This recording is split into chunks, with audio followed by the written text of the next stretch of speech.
Hoy en día en México, uno de los principales temas y que nunca va a dejar de ser un dolor de cabeza es la inseguridad de nuestro país, de nuestro México, que derrama sangre día a día por esta lucha indeterminable de violencia que va desde el narcotráfico, crimen organizado, violaciones e infinidad de acciones y actos de casos ilícitos. Pero al momento de evaluar estas acciones y ver que día a día crecen y van aumentando, ¿alguna vez te has preguntado, ¿nuestra fuerza pública es más fuerte que el crimen organizado? Te preguntarás el porqué de mi pregunta, y es que en México uno de los mayores problemas es presentado por el crimen organizado, ya que este abarca todo tipo de actividades y actos ilícitos, que van desde compra y venta de armas, drogas, tratas de blancas, secuestro, extorsiones e infinidad de actividades. Algunas más que este fenómeno puede entenderse es como que es una asociación de tipo empresarial con ocupaciones delictivas,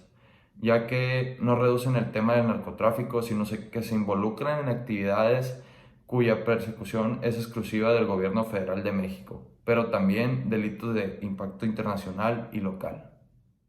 La realidad es que en México el crimen organizado aumenta las percepciones de inseguridad personal y reduce la legitimidad de las instituciones democráticas. Aminora la inversión directa y demanda el gasto de recursos para su combate y prevención adicionalmente. En las democracias, tal apreciación sobre la prevención de la inseguridad puede magnificar los peligros en detrimento de los esfuerzos gubernamentales para resolverlos. Una de las características principales de operar del crimen organizado es su infiltración en las instituciones gubernamentales para garantizar un desarrollo pleno, lo que deriva en la pérdida de autoridad territorial por parte del gobierno y genera las llamadas zonas marrón, las cuales entre más oscuro sea el tono, más peligrosa es la zona. La alianza entre las autoridades y el crimen organizado complejiza el problema, y por ende, su solución no depende solo de fortalecimiento de acciones políticas.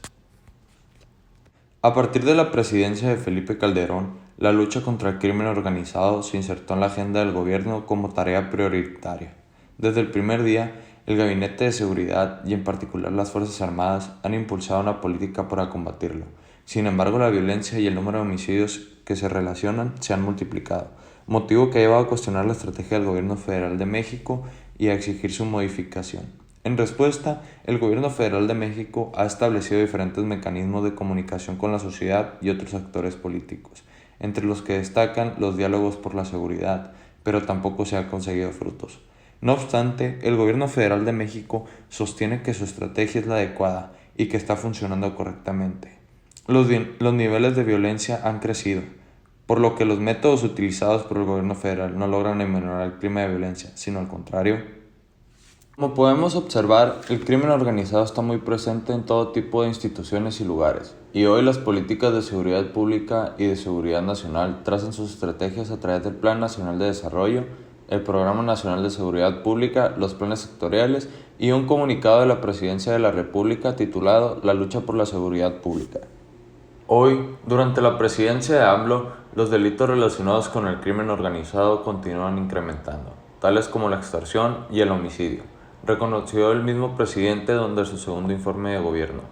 En comparación con noviembre de 2018, casi en todos los delitos ha habido disminución. Hay menos secuestros, feminicidios y robos a transeúntes, a transportistas de vehículos en transporte público colectivo e individual, a negocios y a casa habitación. La baja es del 30% en promedio. Los principales objetivos del gobierno de AMLO para combatir el crimen organizado es erradicar la corrupción, garantizar el empleo, educación, salud y bienestar, pleno respeto de derechos humanos, regeneración ética de la sociedad, reformular el combate a las drogas, emprender la construcción a la paz, recuperación y dignificación de cárceles, plan de seguridad pública.